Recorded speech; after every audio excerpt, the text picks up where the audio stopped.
Hi guys, and welcome back to the Moaning Yorkshireman, and welcome back to the Love-Hate Relationship series. And wow, didn't last week's kick off? God, and I was doing 5 things I love about F1 and the F1 drivers on the 2020 grid. But still I was wrong, my opinion was wrong. So my opinions on the 5 I hate is definitely going to be wrong, isn't it? I can't wait for this. This is going to get spicy, isn't it? Hot, spicy, juicy mess. In the comment section this is going to be. Fantastic stuff. We love a bit of controversy, don't we? That was the first video I'd put out based on F1 at all in over 2 years. On Tuesday.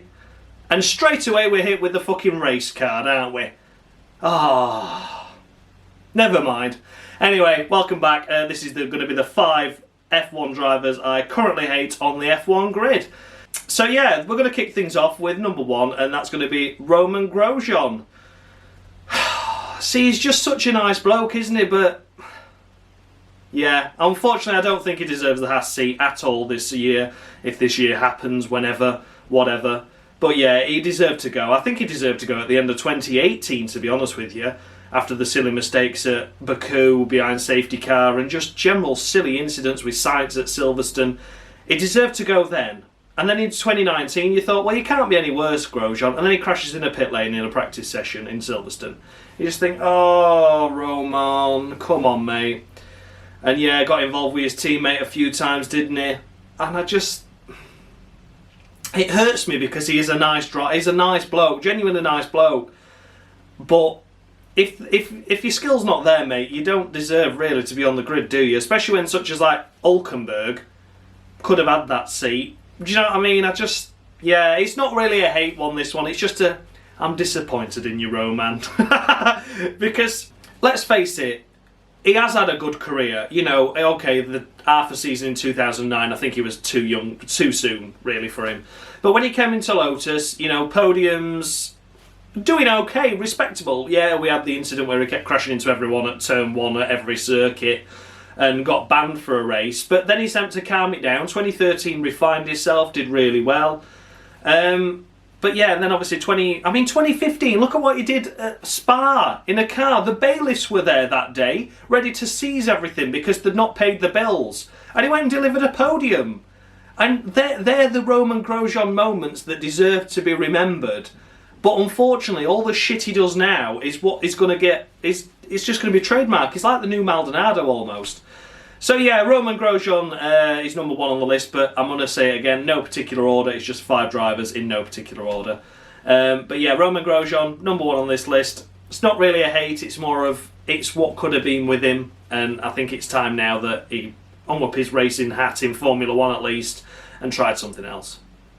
Okay, next up is going to be number 2. It's Sergio Perez. Now, probably an unusual one for people. A lot of people say he's one of the best of the B-team drivers, you know, in terms of that, who's finishing 7th, really, when the top 6 finish everywhere else.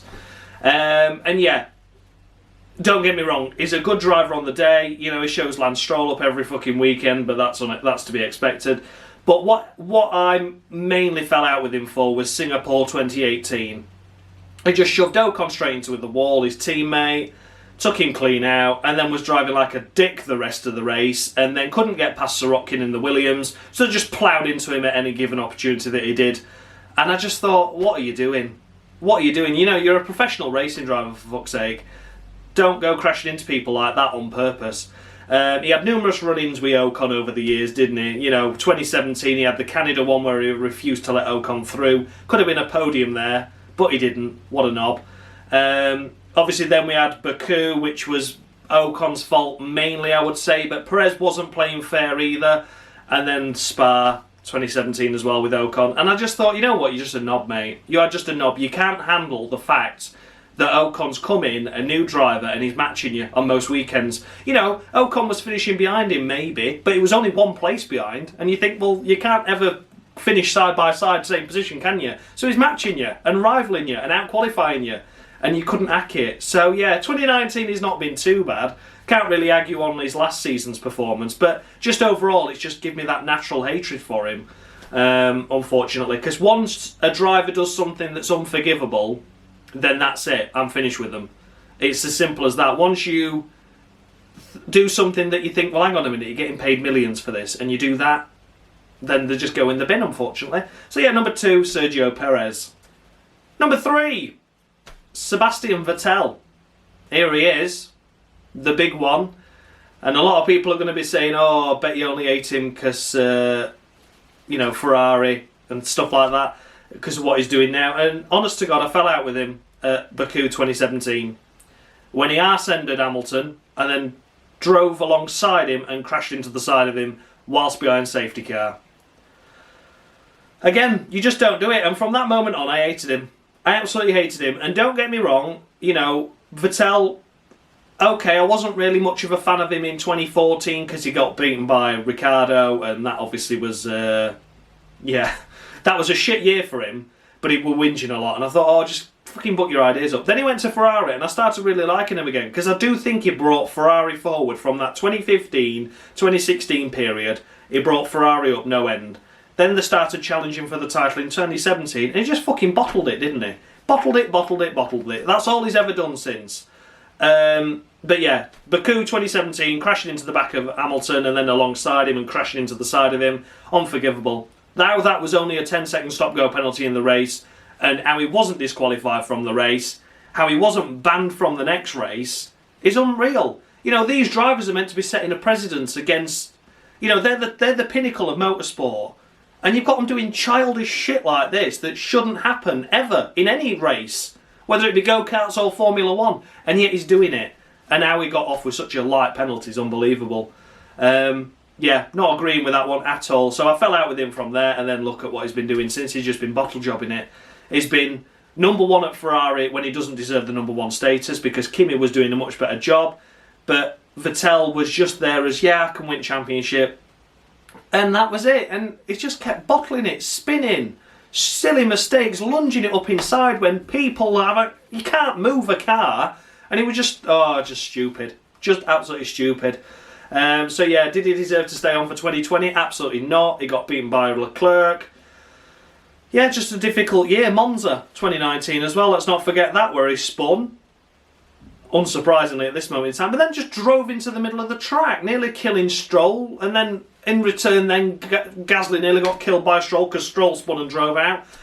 Fuck's sake, it was just stupid. And again, only a 10-second stop-go penalty for that. That should be black flag. Your licence took off you. Get the fuck out of the circuit, pal. Go somewhere else. Go play Dodgems. Crazy. So yeah, unfortunately, Sebastian Vettel not impressed me. Did like him at his peak. Think he deserved the titles that he's got, don't get me wrong. But, yeah, just gone now. Okay, next up, in 4th position, as already mentioned, it is Lance Stroll. Oh, daddy racing here. I mean, I don't even know where to begin with him. And people said that, oh yeah, Stroll's better than Norris. I've been seeing that one flying around a lot on Twitter lately. And I think it's just to cause a bit of, people to react to it. Because he's not as good as Norris. Stroll is shit, is probably the shittest driver on the grid, without a doubt. Let's face it, Sergio Perez, getting into Q3, getting into Q2, always in the top half of Q2 as well if he didn't make Q3. And yeah, where was Stroll? Oh, 17th. 18th.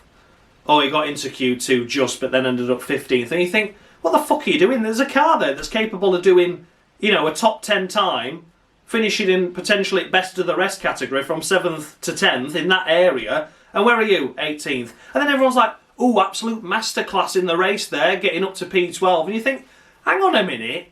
You shouldn't even be behind the cars that you're overtaking. It doesn't make you good because you're overtaking slower cars because you had a shit qualifying. It doesn't work like that. It's not. You can't be impressed. You cannot be impressed by that. Yeah, he had the podium at Baku, and fair enough. It was the only race he ever kept his nose tidy and kept it clean, and he got a podium, so well done for that. I can't dispute that. He's had a podium. Brilliant. But the overall race itself, in that situation, it was absolutely bonkers. And it should have been Massa's podium, but he had a drive shaft failure. So he was the only driver that didn't crash, really, Massa. And he was the only one that really deserved the podium. But, Stroll got it, and that's fair enough. But then everyone says, oh, yeah, but look how well he's been doing. And, oh, he manages to get into the points after a bad qualifying. Like I said, shouldn't be behind the cars that he's overtaking. So I don't see how you can warrant that as good. And not only that, but look at 2018 for fuck's sake. Sergei Sorokin, a new driver to the championship, which I gave a lot of stick to wrongly. And I admit that and I take it back. But look at Monaco. Where was Stroll? He was terrible in that race at Monaco 2018.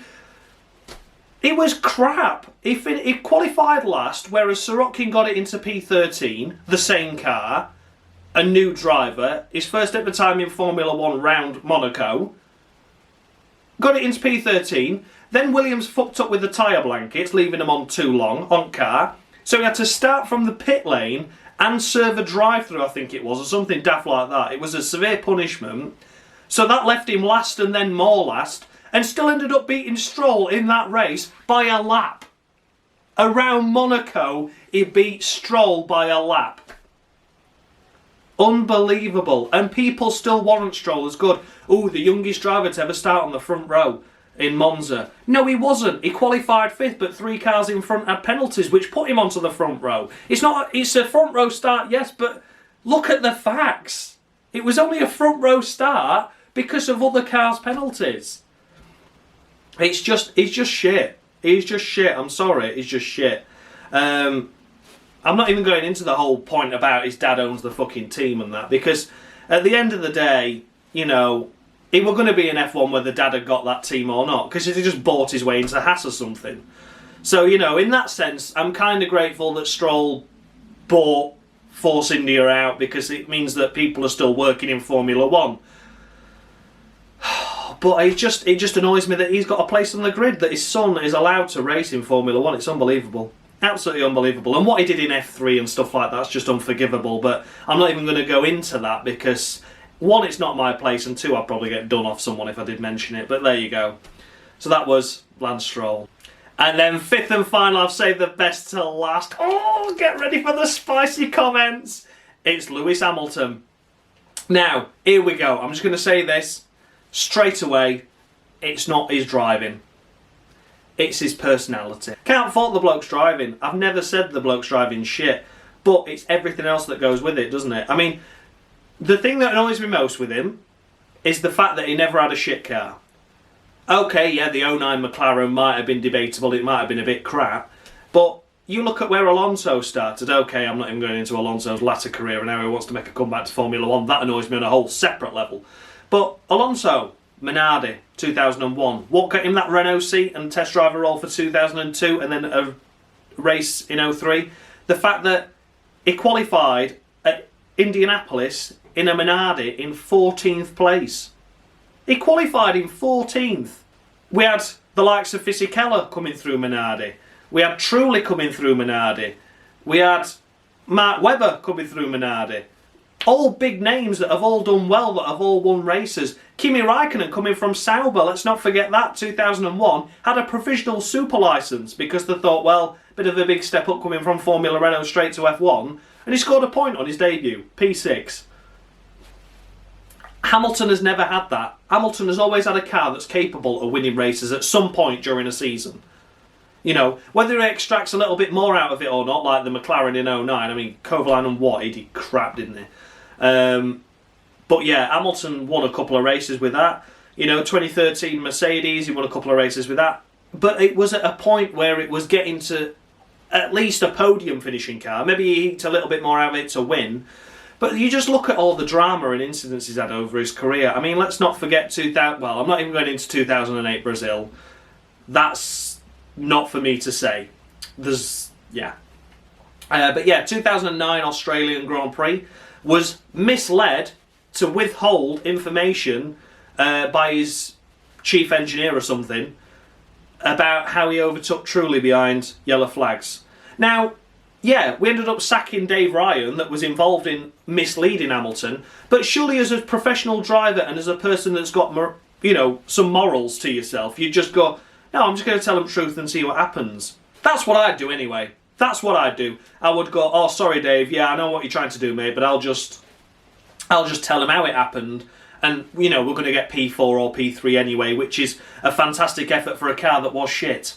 It was shit at Australia. So to do that, you know what I mean? But no, we had to withhold information and just go, oh, I don't know, he just overtook me. You know what I mean? I just think it just annoys me. That incident annoys me. Then, of course, we had the 2011 Monaco, where he ploughed into the whole field, crashed into everyone, and then Yeah, he pulled that card, didn't he? I'm not even going to say it because I'm going to be racist for even mentioning it. But he did that and he went, oh, it were a joke. Well, you don't joke about things like that, pal. I'm sorry, you don't. So that was another nail in the coffin for him. And, yeah, I just don't even know where to begin with the rest of it all, to be honest. I mean, he shouldn't have had the Mercedes seat. I'm not going into why. Again, it's not my place to say. But now what he's doing is he's got a car that's dominant at winning races. He's got Bottas as his second driver, so he's got Bottas as the bitch. He's easily able to win a world championship with little competition this, last season especially. This season it's probably going to be the same if it happens.